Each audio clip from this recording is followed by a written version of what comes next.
Mr. Park, would you lie to this committee to get confirmed? No, Senator. You just did, didn't you?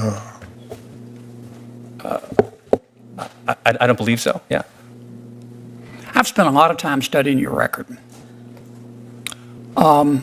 You're a bright young man. You're an activist, aren't you? Senator, I don't think that's a fair description of my record. Okay. You have a history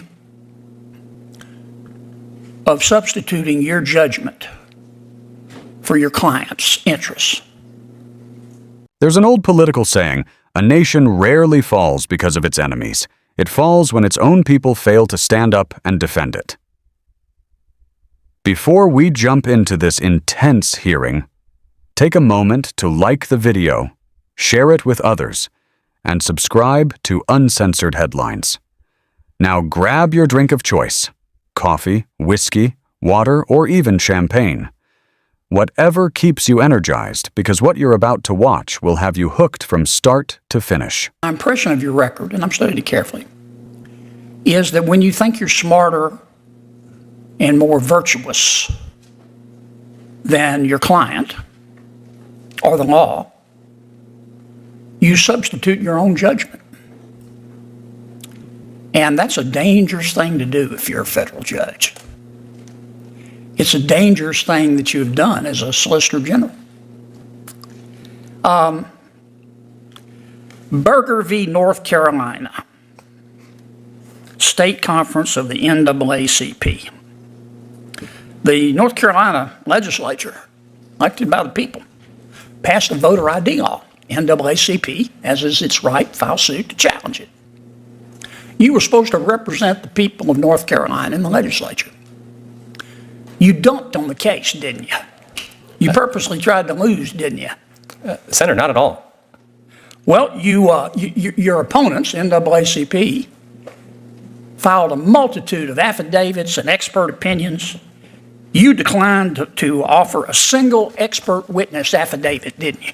Well, Senator, let me clarify. I had no role in the trial proceedings. I'm an appellate lawyer. Did you and your office decline to file any affidavits whatsoever?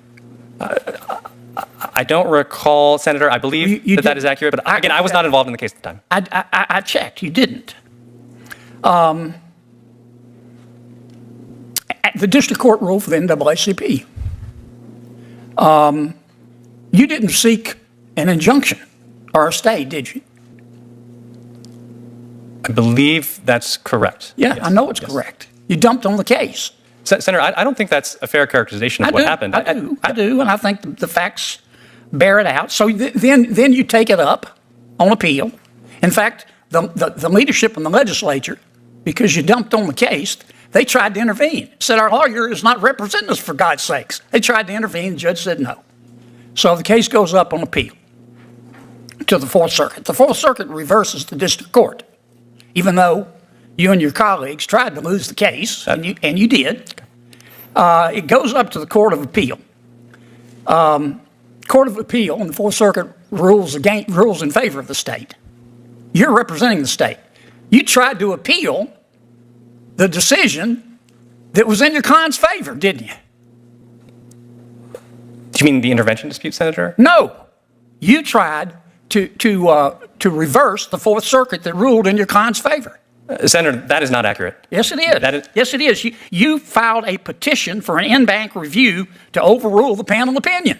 Senator, that's actually inaccurate. That's the intervention dispute. My office, there were two parallel appeals, and on the merits of the appeal, which we did appeal the non-entry of a preliminary injunction, and we prevailed on that appeal, working with the legislative defendants in that case. Okay.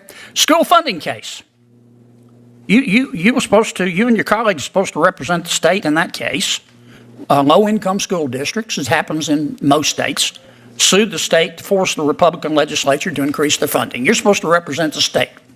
You and your clients dumped on your client. You and your colleagues dumped on your client again, didn't you?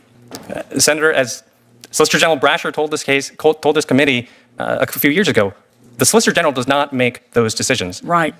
This is what you and your boss said. and it's your boss's words, but I didn't see you objecting. He said, today, quote, I'm going to quote, today, lawyers from my office are arguing that we must invest more money in our public schools so our students can get sound basic public education. Y'all dumped on your client. You did the same thing. You refused to represent the state of North Carolina in defending the law with respect to abortion too, didn't you? Senator, I had no role. You knew nothing about it. Well, I was aware of it happening, Right. Okay. Senator, the Attorney General. Look, you're a smart young man. My esteemed chairman's going to cut me off, but you can't. I know you're smart, and I know you think you're more virtuous than other people. But that's a dangerous trait when you're a federal judge. I just don't think you're mature enough to be a federal judge. I don't think you'll follow the law. I think you'll try to bend the law to what you think is right. And that undermines our federal judiciary. And I don't think you've been candid with this committee. You know that, and I know that, and your record knows that. Do you want to complete your answer to any of those questions?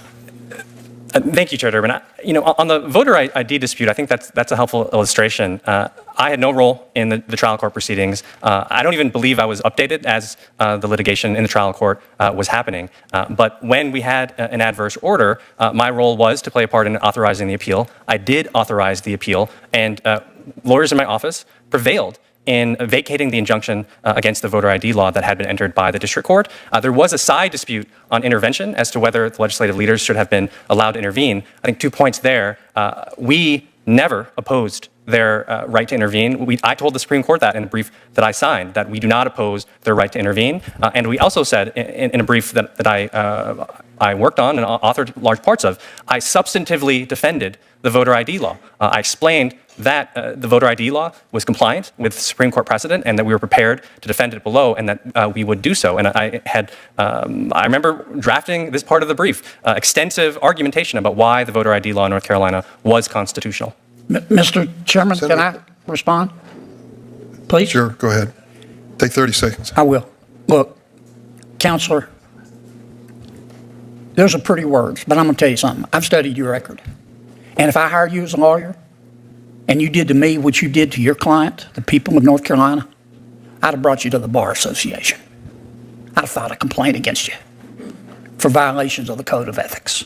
Now recognize Senator Ossoff, and I apologize. Welcome back to Uncensored Headlines, the place where we cover the stories others won't touch. Today brought one of the most intense Senate confirmation hearings in recent memory. Senator John Kennedy took the spotlight as he questioned President Biden's federal judicial nominee, Mr. Park, and the exchange quickly turned into a relentless grilling. Kennedy, famous for mixing Southern charm with razor-sharp questioning, opened with a blunt question that immediately set the tone. Would you lie to get this job? Park denied it, but Kennedy suggested that the nominee's past actions told a very different story. According to Kennedy, the issue went far beyond simple legal disagreements. He argued that the real question was whether Park could be trusted to faithfully uphold the law. The senator then walked through several cases he believes raised serious concerns about Park's record. One example Kennedy highlighted was Berger versus NACP, a case connected to North Carolina's voter ID law. Kennedy claimed Park's office declined to present expert witnesses, failed to submit key evidence, and did not pursue a stay after the district court ruling. To Kennedy, those decisions looked less like legal strategy and more like abandoning the client's defense altogether. The controversy deepened when North Carolina's state legislature stepped in, reportedly believing their own legal representation had not fully defended their position. Kennedy framed it as a troubling scenario, lawmakers feeling they had to intervene because they no longer trusted the lawyer assigned to represent them. The senator also pointed to a school funding lawsuit where Park's office sided with positions opposed by the state's elected representatives, backing arguments supported by advocacy groups. Kennedy argued this demonstrated a pattern of prioritizing ideology over the role of a government attorney. Another issue raised during the hearing involved North Carolina's abortion restrictions. Kennedy said Park's office declined to defend the law in court, something the senator claimed reflects a willingness to step aside when personal views conflict with enacted legislation. Park rejected these accusations, describing them as mischaracterizations of the legal decisions made by his office. But Kennedy remained unconvinced, pressing the idea that the nominee's approach reflects a belief that the law should be shaped by activism rather than interpreted neutrally. By the end of the exchange, Kennedy delivered a harsh assessment. He acknowledged Park's intelligence, but warned that what he viewed as excessive self-confidence and ideological certainty could be dangerous for someone seeking a lifetime position on the federal bench.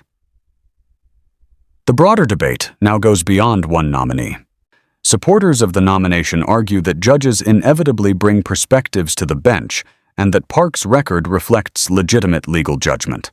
Critics, however, fear that nominees like him represent a shift toward a more activist judiciary. Whatever the outcome, this confirmation fight highlights a deeper battle over the future direction of the federal courts. And it's a debate that is far,